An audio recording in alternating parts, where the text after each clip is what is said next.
next we got, oh, want to stay in Star Wars.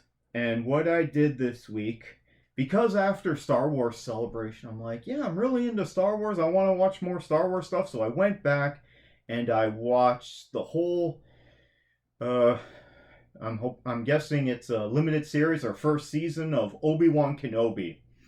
This was, this had mixed reviews for a lot of fans. Some people really liked it. Some people did not like it at all. I think overall I enjoyed this series, but that doesn't mean it's perfect at all. So what I did was I made a bunch of notes as I've seen this before, and so I was making notes, and I decided I'll just make these notes and then do this for my review. So this is a spoiler review from Obi-Wan Kenobi, which I believe came out last year. Let's look this up on Rotten Tomatoes, see what we get, because I know it was the #1 show for a while, but that doesn't mean, oh geez. So critics enjoyed it at 82%, but audiences only gave it 63%. Yeah, so I guess audiences that watched it were disappointed. How many episodes was it? It was, doesn't say here. Why doesn't it? 6 episodes. Yeah, it wasn't very long. And one of the complaints of this was that it was too stretched out, and they kind of added a lot of stuff there.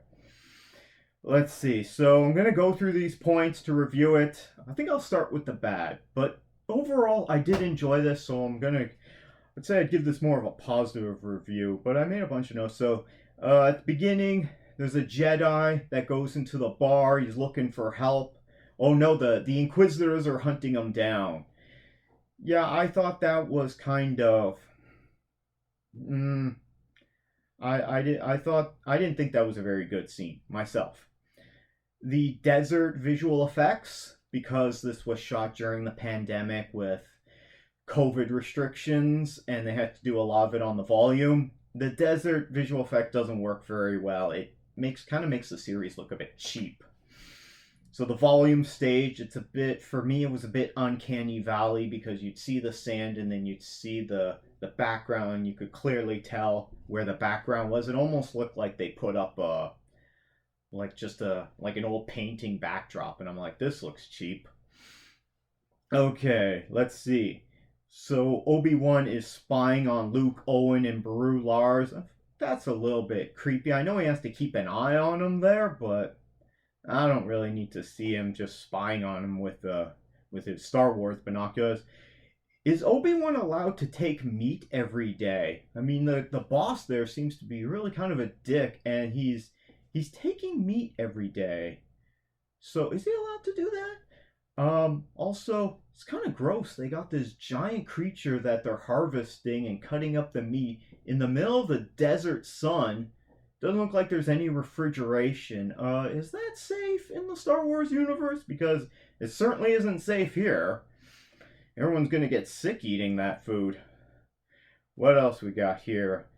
Why is the senator's daughter given the title of princess? Yeah, Princess Leia Organa. If he's a senator, is he also royalty? So why is she getting the title of princess? Star Wars universe. I mean, Queen Amidala of the Naboo is elected as queen.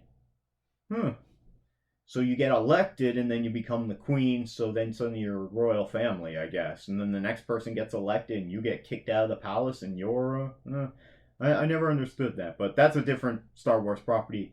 Bail Organa visiting Obi-Wan in person. I didn't think that was a good thing. It's like he called him and he's like, no, I can't. I'm just too old, man. I'm too tired. I got problems with my knee. Okay? Meanwhile, the Jedi had just died. They should have used that as a catalyst, I think. If Bail Organa had the conversation with Obi-Wan through the communicator and he's like, no, man, I just can't do it, right? But then the Jedi die and you realize he's like, oh, jeez, I should have helped that guy. Okay, I'm coming to save Leia.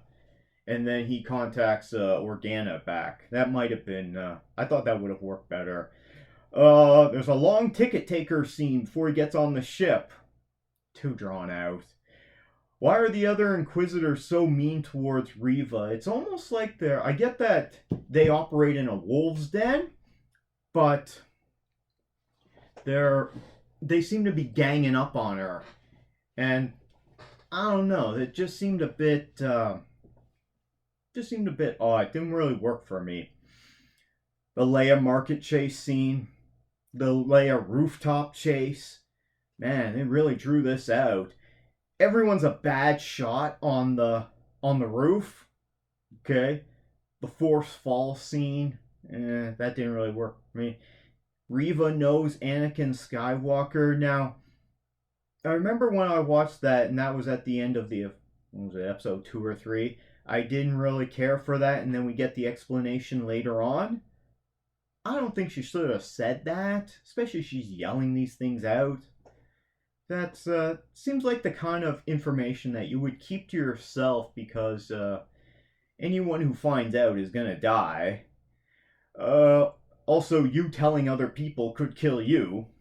Obi-Wan talking to the stormtroopers was nice but unnecessary. Yeah, in the back of that open-top bus or truck, whatever that was. Yeah, it was an okay scene, but wasn't necessary. I was looking for things to cut. They could have cut out that whole ride and the checkpoint scene. As soon as him and Leia got off the freighter, they could have just met up with the spy there for the Underground Railroad. They could have. I think they just drawn it out because I think this was made to be a movie, and then they changed it to be a TV series. But I don't want to get into the reason for that. Would a Jedi use another person as a human shield? Yeah, because Obi-Wan does that at one point, and I'm like, why did he do that? Vader could have put the fire out a second time to go after Obi-Wan. Oh yeah, so when they're fighting and he lights the field on fire and he drags Obi-Wan through it, then he puts it out. Well, when she reignites it, why didn't he just put it out again? That wasn't very thought out there. Let's see. Reva character is written as one-dimensional.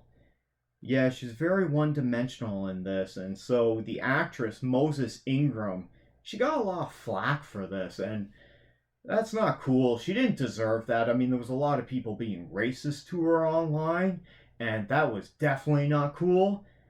And she was given some crappy material, just like Hayden Christensen and what's her name, Natalie Portman. They were given some tough, some bad dialogue back in the day, and she was not really given that much to work. Moses Ingram was not really given much to work with in this Obi-Wan series. I think she's trying her hardest to do with it what she can. But she wasn't exactly given the best material. I mean, when you got a one-dimensional character, it's just, really? Okay. She still didn't deserve all that fan hatred or all that racist crap she had to deal with on social media, so not cool. Could have eliminated the whole Dark Tower rescue scene, stormtroopers interrogation, and they're hinting at torturing a child because they got to get information out of Leia, what's she, like 6-year-old Leia? Like, I enjoyed seeing the Inquisitor's Dark Tower there, but could have cut all that out. Why didn't Obi-Wan force run to escape the water that was gushing in that underwater tunnel? Bail Organa leaving messages for Obi-Wan. I'm like, really, buddy, what are you doing? You wait to hear from them, and if you never hear from them, they're dead. But if you contact, like, this guy's a senator. You think he'd be smarter than that? I mean, he does survive all the way to... We see him in Rogue One, so he's got to be smart enough not to get caught by the Empire. That's kind of stuff would just get him killed. Reva refusing to team up with Obi-Wan to kill Vader. Yeah, doesn't seem to be the smartest. Once again, that was not written right, and that was not Moses Ingram's fault, the actress. The Loader death scene went on too long. Yeah.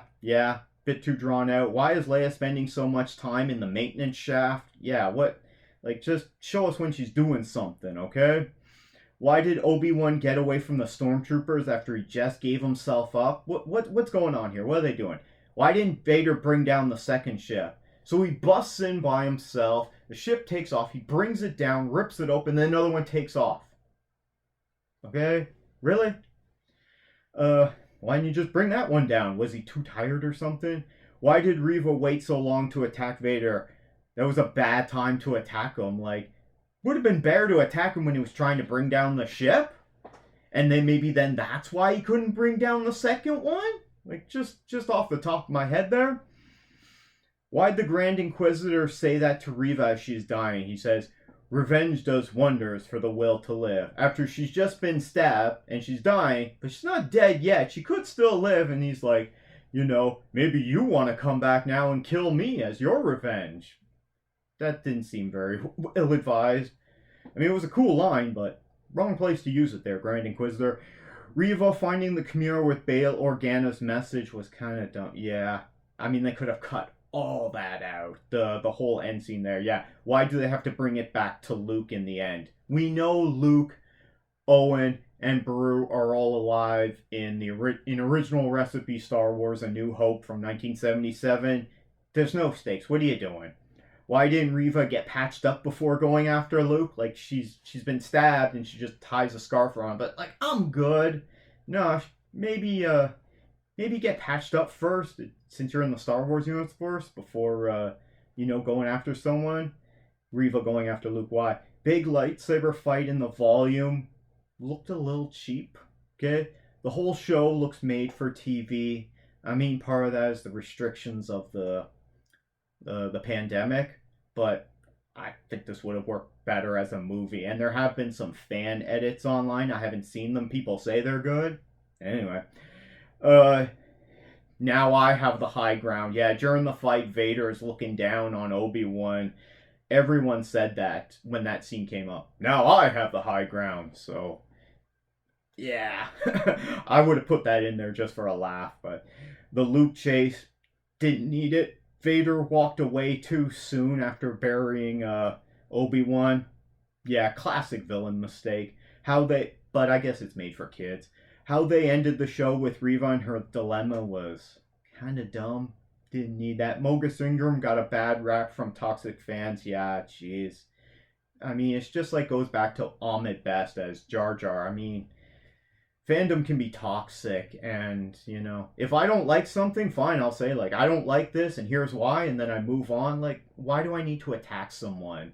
She was hired to do a job. She, young actress, suddenly she got like the role of a lifetime in being cast in a Star Wars franchise, because everyone wants to be in Star Wars now. So she didn't deserve that crap, and I don't like giving people that kind of crap. I mean, especially, and if you really feel strong about it, man, it's just like Pope's Exorcist. I don't want to talk about that much because I don't really have anything good to say. So why would I just want to sit here and trash on stuff? I'd rather talk about things I enjoy.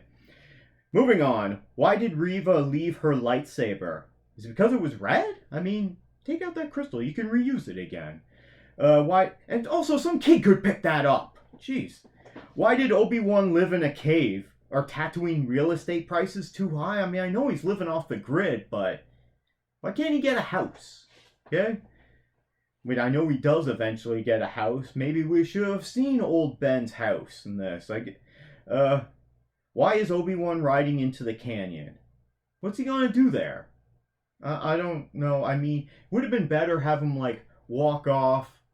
Would have been better having him, like, buying a house. He's like, I asked Bail Organa for some money, and he was like, sure, how much you need? And I'm like, whatever it costs to buy this house on Tatooine. And then he's buying the house. All right.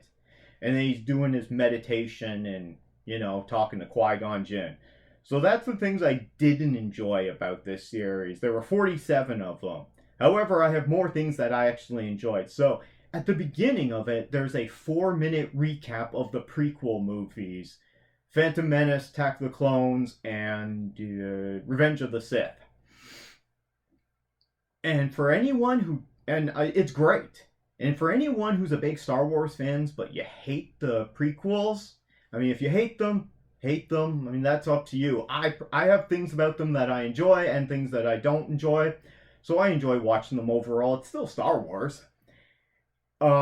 But if you don't like it, I would recommend just watch this 4-minute recap at the beginning of Obi-Wan.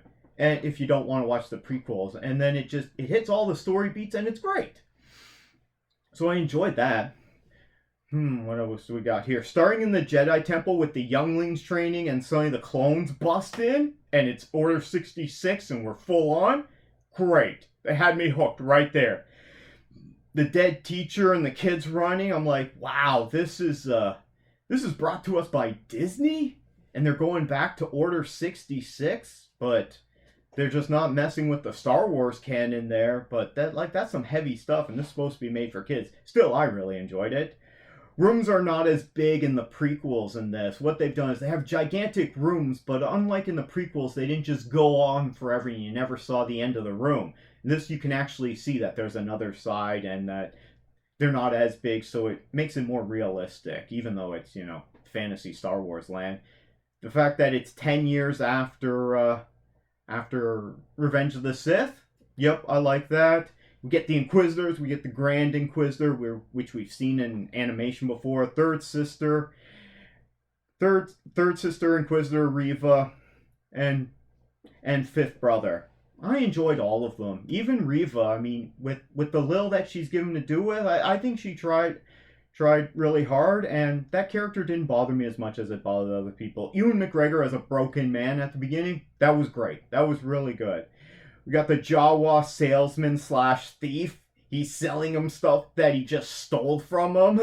So he's stealing it and selling it back to him. The prequel flashbacks that we get as he's meditating there. Yep, I enjoyed that. I'm all for that. What do we got here? There's a fight between Owen and Obi-Wan on Tatooine there. Like just an argument, which we saw in the trailers, but it's great. The whole time I'm like, oh, jeez. Joel Edgerton as Owen Lars, man, he's great in this. He's not in it much, but he's killing it. Apparently that guy's killing it in everything that he's in. Alderaan, I did find interesting. Princess Leia is years behind her age, so this is a kid that has clearly been written by an adult because she doesn't act as if she's a 6-year-old or 8-year-old. I don't know what she is, what age she's supposed to be, but she acts as if she acts smarter than even a lot of adults that I meet. So she's definitely written as beyond her age. Maybe it's because she has the Force. Jimmy Smits as Bail Organa, and he has a great scene with his daughter. He's not in it very much, but for every second he's in it, he's just killing it. He's like stealing every scene that he's in, or trying to. He definitely does in that scene at the beginning, bringing back Obi-Wan with Leia. So using Leia as a means for him to come back and have another adventure. Yeah, I enjoyed that. Although I didn't think they needed to. I mean, I understand fans don't like that they retcon the original canon by having this. It doesn't really bother me. I mean, I've been reading comics my whole life, and they've been retconning stories and comics for decades. So I'm just used to it, and I don't really get bothered by it. He buried both lightsabers in the desert. I like that. That was a nice touch and also a way of staying under the radar. Obi-Wan goes to an interesting planet, Diuna. Yeah, it's a kind of a city planet there, I guess, or he's just hanging out in that city. But that was an interesting one. And there's a clone trooper begging, and we see it's Tamara Morrison, which, I mean, Tamara Morrison is amazing. It's not his fault that Book of Boba Fett was written so poorly, and he was given such poor direction, but he's amazing. Let's be honest there. He was amazing in season 2 of Mandalorian as the badass Boba Fett that fans want, and then he went to Book of Boba Fett, and anyway, he's even spoken out about that. He's like, they gotta make the character good. Anyway, having him in there, that was a nice nod. Kumail Nanjiani as the fake Jedi. He keeps popping up in this, and he's hilarious. Yeah. Good job on Kumail Nanjiani. He's great in everything that he's in. Obi-Wan confronting Haja Estri, which is Kumail Nanjiani's character. He confronts him, and yeah, and he's like, have I done some bad things? Yeah. Do I feel bad about it? Sometimes. Am I trying to do better? Yeah, I'm trying, man. And that they go to a Star Wars meth lab. Now, I don't know what they're making there. Probably death sticks or something that they have. But That's essentially what it is, a Star Wars version of a meth lab, or drug lab at least. So once again, brought to you by Disney. What else we got? Leia hitting Obi-Wan with the chair. Why? Okay, we get in episode 3 Obi-Wan bounty photo because they put out the bounty on him and they used the photo from Revenge of the Sith. Nice touch there. Haja, who's Kumail Nanjiani, goes after Obi-Wan as soon as he sees the bounty. He's like, "Yep, let's go. I gotta get paid." The fifth brother marching with the stormtroopers down the road there. That looked badass. Reva's force parkour. Okay, it does go on way too long and it's kind of dumb, but it was hilarious. I mean, they got her doing parkour across the rooftops, cause why not? And then it cuts to a scene with Obi-Wan and Kid Leia, and then he talks to Kumail Nanjiani, Haja is the character's name, and they have this whole scene, and then it cuts back to her, and she's still doing parkour across the rooftops, and then she does her infamous backflip to go forward, and I'm like, sure. I just thought it was hilarious. There was no need for it at all, so I'm like, yeah, this is funny. Was Obi-Wan thinking of Satine because it made reference to a woman that he loved? Yeah, Satine was we saw that in Clone Wars, so hardcore, that's deep cuts there. If you know what that reference is and you're a big fan of Clone Wars, let me know down in the comments below. Or if you want me to explain that in a future episode, go ahead and post a question. Either one is cool. Reva is really hardcore dark side, so the fact that she was written as one-dimensional, not so great. However, she's really committed to it and fanatical. So I'm like, yeah, overall, I got on board with it sometimes. I'm like, yeah, for some episodes, yeah. It was real, I was enjoying it. And then other times I'm like, not so much. Obi-Wan learns of Anakin being alive and the reveal of Vader. Okay, which, yeah, he wouldn't, he just left him for dead. So him being alive is like, so that was a good reveal, and he has closed himself off from it. And then it opens up, and you got Hayden Christensen in the tub. He's in the bathtub. They put all this makeup on him. They probably put green sleeves on him so that it can look like he has no limbs as he's floating in there. And I just got to imagine on set there, Hayden Christensen there. It's like, we're going to put all this makeup on you and these green sleeves and that. Now get in that tub of water. And he's like, guys, it's wet and slimy. You know, I'm not as young as I used to be, you know? I don't really want to get in this slimy water, right? And they're like, you get in there, Hayden Christensen. This is what fans want to see. Get in the tub. Meanwhile, Ewan McGregor is probably laughing. They're like, hey, get in your trunks. You're going in next because we got to do some scenes of you in the tub. And he's like, oh, man. I'm sure they weren't happy about that. Who would want to do that? Okay, James Earl Jones doing the voice of Vader. I think he was involved, but I think it was a deep fake similar to the Luke voice from Mandalorian Season 2. Still, sounded great. Hayden Christensen in the suit. I'll bet he didn't enjoy that too much. I mean, I'll bet he said he was coming back and that he enjoyed working that and you wouldn't forget about it, but I don't think that lasted very long because those suits are so uncomfortable. That's a lot of material for Vader, and it ain't fun wearing those suits. People don't enjoy that. Anakin vision on the... Yeah, you see, Obi-Wan sees a vision of Anakin on the cliff after they get off the freighter. I mean, that whole sequence they could have eliminated, but I like that part of it. The Inquisitor's Ocean Tower, where they didn't need to have that in there. I enjoyed seeing that. Reva and the fifth brother, they have this ongoing rivalry. And it's great. It just shows that in the Empire, everything is a wolf's den. We've seen that in Andor and more Andor, where the Imperials, they're all out for one another. They're all out for themselves, and it's a complete wolf's den atmosphere, and they have to fight with each other to move up. And the Inquisitors are even worse. We get a Star Wars Underground Railroad. They call it the Path, and that's Tala Durith. So that character was pretty good. Didn't bother me, but I liked the underground that they had there. The leader droid is smarter than the stormtrooper, than the two stormtroopers. Yeah, that's true. Vader confronting Obi-Wan for the first time. Pretty much. Yeah, I enjoyed that. Yeah, that was when he went to pull down the ships with the Force. Not the best lightsaber fight, but this is all about setup and tension. Yep. Revo's quite fanatical. Yeah, even though it's one dimensional. Ewan gets thrown in the tub as well, I mentioned earlier. Oh, jeez. I'll bet they didn't enjoy that. The rebel leader, what's his name? O'Shea. I another actor I need to remember his name. Where is he? O'Shea Jackson Jr. Yeah, I'm sure. I'll bet he was happy to be in Star Wars because everyone is. But he's a rebel leader, and he doesn't get much to do or many lines. But they do mention that he has a dead wife, so he has a backstory. So he's like, "Yeah, I'm helping. They killed my wife, so screw them." What else we got here? The Jedi. I don't know exactly what they are, but the Jedi tombs in the basement of the Dark Inquisitor Tower.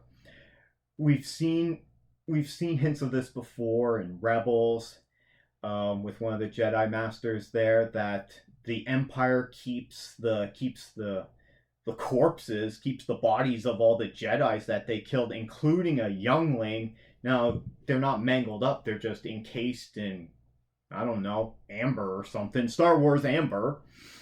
And so it's just a big graveyard down there. And not only is that creepy, but I found it interesting. Once again, brought to you by Disney. More fun lightsaber action at the Dark Tower. Wasn't necessary, but I enjoyed it. We see snow speeders in action that they use for this. Enjoyed them bringing those back. Guess your soldiers now.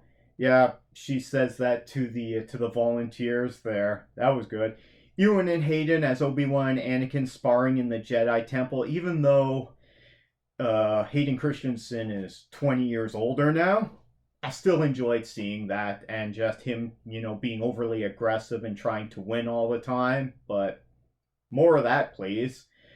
Haja back at the transfer point. He's hilarious once again. Yep. Gotta keep bringing in Kumail Nanjiani. This guy should be... I hope they bring his character back for more stuff. Maybe make him show up in as an older version of himself, I guess, in Mandalorian. What else we got? There's a collection of lightsabers. Why aren't they using those? But I like that they had that. They had quite a few guys as stormtroopers there when they're trying to storm the Resistance Underground Railroad position. They must have had like more than 50, maybe up to 100 guys there in stormtrooper outfits, which that's a very difficult cosplay. Obi-Wan has to use used Jedi robes, so he's not walking around in his like disheveled Tatooine outfit anymore, which wasn't a very good look.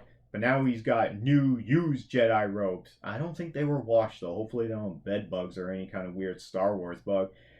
Reva's backstory. I did enjoy that a bit. Let's see. Spaceport battle with stormtroopers advancing. Yeah, it shows how they're advancing and they have to slowly fall back. They almost act as if they're like battle droids meant to overwhelm, because we know stormtroopers can't shoot at all, and they have terrible aim, but they meant to overwhelm. So just one wave goes in, and then another wave, and just keeps pushing them back. Vader is obviously playing with Reva and is way more powerful, yeah, because they have a fight. She tries to kill her, which, bad timing on her part, and so then he's just playing with her. He's not even fighting her at one point, and then when he does fight her with a lightsaber, it's like it's over like that. So he's just toying with her. Beru has I like the fact that Aunt Beru has a weapon stash and wants to fight. She goes full on general here. Owen's like, we gotta get out of her. She's like, nope, drawing my line in the sand right here. Here's a gun, use it. So she's the hardcore one, which great job for that actress. She wasn't given much to do in this, but Vader forces the Imperials to go after Obi-Wan. Yeah, we can go after like 50 of them, or we can just go after Obi-Wan. And even the Inquisitor starts to question him, and he's like, no, go after Obi-Wan. This Jedi's not important. He's like, that's how petty. He's like, I'm still pissed off at at that guy for what he did to me. He chopped off 3 of my limbs and burned me alive and left me for dead. Obi-Wan returns to his former strength as a Jedi Master. I guess he just kind of meditated for that and then started hearing Qui-Gon's voice. Enjoyed them copying the helmet strike from animation. Now, a lot of people said they just copied that, which they did, but, you know, copying something is the best form of flattery. It worked really well in animation, sure. Apparently this happens to Vader all the time. He gets his helmet sliced open so you can see his burned up husk inside. I still enjoy seeing it in live action. The final exchange of words between Obi-Wan and Vader, yeah, that was quite good. And he's just like, I hate you so much. I hate you. Get back here so I can stab you. We got an Ian McDiarmid cameo. Nice touch there. Wasn't necessary, but sure. Gotta have those hair buns. Yeah, Leia, she's getting ready and she's got her hair buns there. Gotta have that. Final Alderaan scene. Yeah, that was nice. I mean, I don't think Obi-Wan would have gone there, but it's nice. Owen lets Obi-Wan meet Luke for the first time because he hasn't met him, so he gets to say his classic Sir Alec Guinness, hello there. And then Qui-Gon Jinn appears again, and we get Liam Neeson back as Qui-Gon. Didn't surprise me at all because he was talking to Master Qui-Gon the whole series, and Liam Neeson has come back for Star Wars several times. He came back in Clone Wars more than once, and he was in Tales of the Jedi. He came back for those animated shorts, so if they keep bringing him back as Force Ghost, I'm all for it. Now, even though some people didn't like it, and I respect your opinion if you didn't like it. If you didn't, go ahead, leave a comment down below and let me know what you didn't like. Overall, there were some things I didn't enjoy, I still definitely enjoyed this overall, so I give this best series ever. Do I think they should do another one of these? No. I mean, they already kind of upset some of the fan base by retconning the established canon, and I know Ewan McGregor keeps saying he wants to come back for this, and he was even at Star Wars Celebration last weekend, even though he had nothing to do with it there, other than the fact that he plays Obi-Wan. I'd say they could bring him back. Just bring him. Here's what you do. Not a lot of people also not happy with the sequel trilogy that we got. Force Awakens, Last Jedi, Rise of Skywalker. Each to their own, whether you like them or not. Your opinion's no more valid than mine, so feel free to leave your thoughts. Let's just be civil about it. I say, they don't need to do trilogies all the time, make these announcements about trilogies. Why not just announce a new Star Wars film that's going to take place after Return of the Jedi? And here's what you do. Then you just keep bringing back Ewan McGregor as an older Alec Guinness Obi-Wan. Why not? And you just, instead of doing the deep fake for Luke, I mean, you can have Luke in it, but he doesn't have to be the main character. You bring in newer characters, and you don't bring in Solo or Leia. You can mention them. But for Luke, you can just have him as one of the supporting characters and just cast fan casting favorite pick of Sebastian Stan, aka the Winter Soldier. Bring him in, dye his hair dirty blonde. He plays Luke Skywalker, or brown, whatever it was by Return of the Jedi. Bring him in. He's one of the characters there. Have, I don't know, maybe bring in Ahsoka a little bit, but you don't have to. What else could you do? I don't know.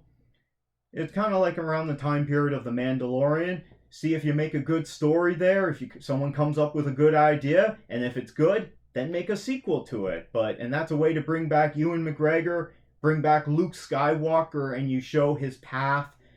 Not the whole thing, but his path towards where we see in Force Awakens, where Luke Skywalker is missing, and he's on an island on a planet there, and his ship is sunk, and yeah, that's what I would say. Bring it back, and then tell an interesting story, but have Luke and Luke and then Obi-Wan there just in the background there. Don't make them the main characters because we know they're going to survive. So you have to bring in the other characters. And if they are a big part of it, then you just have nothing but character development for them. You really have to focus on character, which is what they did in Andor with Luna's character, Cassian Andor.